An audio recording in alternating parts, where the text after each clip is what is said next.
You're watching Northwest Sports Tonight. Welcome to Northwest Sports Tonight. Seahawks fans had tonight's game circled for a while. Not that it was a huge game, but certainly a good test for this promising Seahawks football team. A road game at Lambeau Field against one of the best teams in the NFC, Aaron Rodgers and the Green Bay Packers. A sluggish night for Russell Wilson. Not used to seeing this guy. First team offense just lets Clay Matthews blow right on in. Robert Turbin misses a block and he sacks Wilson. Little rough stuff afterward. Chippiness went on throughout the whole game. Boykin coughs up the football here. Walter Thurman recovers and the Seahawks get the first of 4 turnovers that they forced during this game. You don't see this very often. Russell Wilson gets picked off, although that ball was deflected twice before Casey Hayward finally hauls it in. Not much offense in that first half. Christine Michael, though, does make a run for it in the third. He breaks a 3-3 tie with a romp to the end zone. It's 10-3 Seahawks at that point.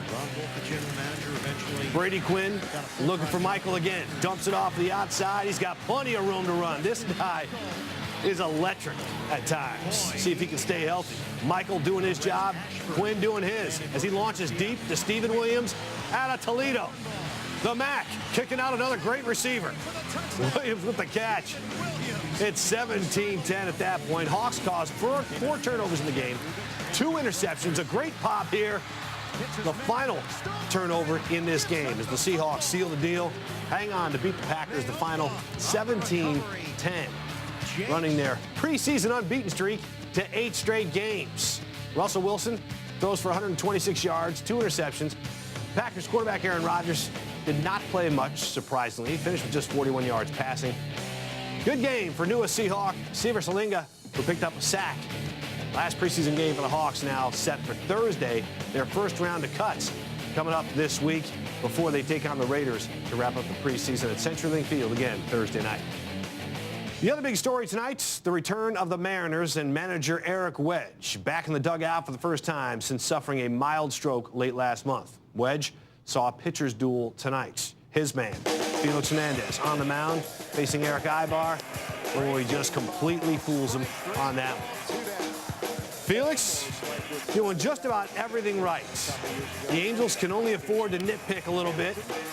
Josh Hamilton with a single here, and that comes back to hurt Felix. He's on in the second inning, and Chris Nelson tags Felix. So far, that's the only mistake of the game for Felix Hernandez. A home run ball to Nelson. That's a 2-run shot, and the Angels go up 2-0 at that point. Mariners threaten the 6th. They have 2 on. Kendrys Morales, the big slugger at the plate, bounces into a double play. As the Mariners come up snake eyes against the Angels tonight. 2-0 the final. Mariners can't get any runs across on just 4 hits. Offense definitely a problem for the M's in this one. The Angels managed just 4 hits themselves, but again, Felix Hernandez would love to have that home run pitch back that he served up to Chris Nelson for the 2-run shots. Mariners will do it again today at Safeco Field, and they'll do it with their manager, Eric Wedge. Chris Egan has more on his return. Just over a month ago, Eric Wedge was watching batting practice here at Safeco Field when he was overtaken by dizziness. He couldn't take a step or stand on his own. He had a mild stroke in his brainstem. Today, the 45-year-old manager returns and says he feels better than he has in 15 years. But Wedge calls the stroke a major wake-up call. When the doctor looks in your eye and says, slow yourself down or else, you know, and you know he's not joking about it, and the next doctor comes in and says the same thing, and the next doctor comes in, you know, and you know, so I think when you have intensity and passion and you care so damn much to a fault maybe that and you're doing that all day long, eventually it's going to catch up to you. You know, I did not like not being in control. I mean, you know, and I didn't have it there for a couple of days. And that's one hell of a scary feeling, you know, and you know, so then once they figured it all out and this, that, and the other, I mean, I'll never need another reminder again, because you know, when I was laying there, that's you know, that's enough of a reminder for me. By the way, Wedge says he is also being treated for sleep apnea. He says he's now more conscious about exercise, diet, and sleep, and he says his best years are still ahead of him. At Safeco Field, I'm Chris Egan for Northwest Sports Tonight. Thank you, Chris. Big move at Washington State, where Bob Robertson will have a new role this season. The 84-year-old Robertson, who has called Cougar football for the past 46 years, will no longer do play-by-play. Longtime analyst Bud Namick will take over those duties. Robertson will stay on to host Cougar pre- and post-game shows. He'll also provide analysis during the games. While Robertson is stepping aside, legendary Dodgers broadcaster Vin Scully is coming back for another year. Next season will be Scully's 65th year in the booth. He is 85 years old, still doing a great job. Sammamish explodes for 10 runs in the fourth inning today at the Little League World Series. Zach Olson drives in 2 runs with a triple. They're all tied with Westport, Connecticut, 5-5. Jack Carper keeps it rolling. Drills a single to right. Little hesitation out there allows Dylan Matsuoka to race home. And he beats the throw. Sammamish up 8-5 when Will Armbruster takes a turn. But then back comes Westport. Home run there in the 5th inning by Max Popkin helps to tie this game at 13. Stays that way till the 7th. Chad Knight wins it with a walk-off smash to the wall. Boy, Sammamish gives up a 12-5 lead, loses 14-13 in extra innings. Still a tremendous run for those young players. Don't go anywhere. Up next, we're talking golf. Head out to the Boeing Classic and the Barclays as well. To Phoenix with a Storm, looking to go 4-0 against the Mercury this season. Kind of dominated. Tamika Johnson blows past the defender, scoops one home. Johnson 15 first half points. Storm up by 10. Second half, just keep on rolling. Camille Little blows past Brittany Griner for 2 and a foul. Storm up by 11. They go on to beat the Mercury 81-73 to even their record at 13-13. First round of the Boeing Classic, 777 starts it all off at TPC Snoqualmie Ridge. Fred Couples with a great shot out of the bunker, puts it right up near the pin, set up a nice birdie for Fred. Fred drops the bird to get the 3 under for the tournament. He's 3 shots off the lead, held by Bart Bryant. That's Duffy Waldorf out of the bunker on 18 and has just enough to go for an eagle. Final hole of the day, Waldorf and Bobby Clampett are 1 shot back. Bart Bryant, again, at the top. Clampett, Waldorf right there. Bernhard Langer likes to play in the Northwest, and it shows. He's part of a group of 3 tied for 4th. And Fred Couples tied for 7th, just a few shots back off that lead. To the second round of the Barclays, where the shot of the day belonged to Keegan Bradley. Beautiful approach on 9. Bradley Keegan's in there. trying to put a little English on this ball. It's a great shot. Ends up birdieing the hole, finishing the day at 7 under. Due to darkness, Tiger Woods could complete just 13 holes. This birdie putt on 5 moved him to 5 under. The leader, Matt Kuchar, who also did not complete his round. Kuchar reads the hill on the 10th and drops the birdie. He's at 10 under, has a 1-shot lead over Webb, Simpson, and Gary Woodland.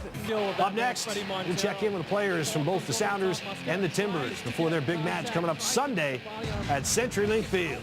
67,000 fans. It'll be raucous. We'll be right back. College football, where the Huskies have a weapon in their backfield by the name of Bishop Sankey. Sankey ran close to 1,500 yards, 16 touchdowns last season. He expects this season to be even better. I feel like, the weapons we have guys that can make plays all over the board. One thing we have more so this year than, the previous years is depth at all positions, and that's something that, we're planning on using, and guys are going to step up and guys are going to make plays, and, it's going to be a sight to see. Just a couple more days until the most highly anticipated match of the year between the Sounders and their rivals, the Portland Timbers. Chris Egan with a preview of a game that everyone's talking about.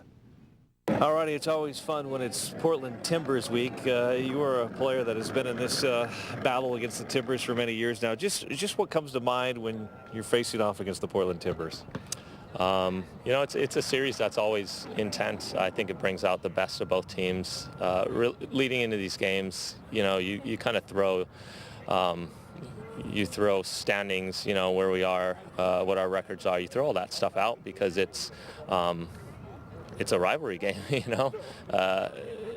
They're always tough to play against. I think they've done a really good job this year with the players they brought in, their coaching, it seems like. you know, it seems like they've turned the page and, you know, are playing some really good soccer. And I think, you know, I think we're looking forward to this game. This is not, you know, this is a chance for us to really test ourselves against one of the better teams in this league. And again, a rivalry game, it just ratchets everything up to another level. From that very first day you put on a Sounders jersey to today, did you ever imagine that CenturyLink wouldn't be big enough to house fans? I mean, this place is sold out Sunday night prime time. It's going to be rocking. Yeah, there's definitely been, you know, games in my career that have really stood out. You know, the Portland game last year was a big one, and I thought that was a big, you know, a big full stadium that we had. So this is exciting. It's great for the Northwest soccer in this area in general. It's great for these kids to see soccer at the highest level being played in front of as many rabid fans as we have. Again, it's going to be a fantastic game, a great atmosphere. I was going to say, you're a father, you have kids, but you see out here the kids waiting to get autographs. I mean, it does say a lot about soccer here in the Northwest. I mean, whether you're a fan in Seattle or a fan in Portland, I mean, soccer mania is running wild right now. You're absolutely right. It's something I don't take for granted.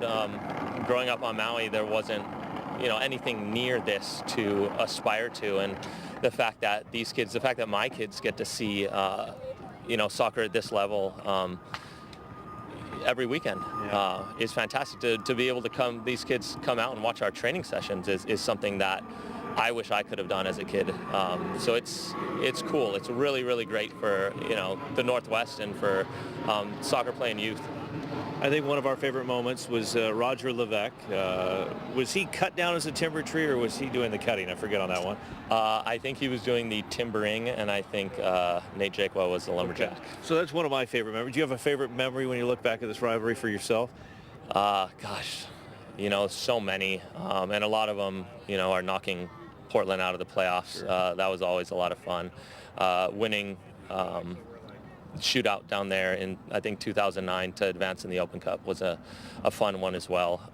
But I think, you know, I think this weekend's going to be one of those that I'm going to, you know, log in the memory as one of the great moments in Seattle soccer history. Okay, and finally for me, I think we've seen the signs at CenturyLink from Sounders fans that real men pump their own gas. Do you pump your own gas as well?